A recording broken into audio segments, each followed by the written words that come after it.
Before you begin, remove the base enclosure, battery, M.2 solid-state drive, wireless module, hard disk drive assembly, DCN module, thermal module, and motherboard.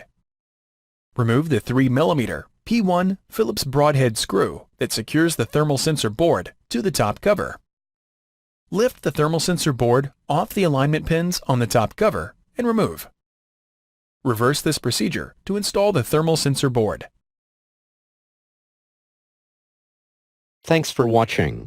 Please click subscribe for more videos and weekly updates.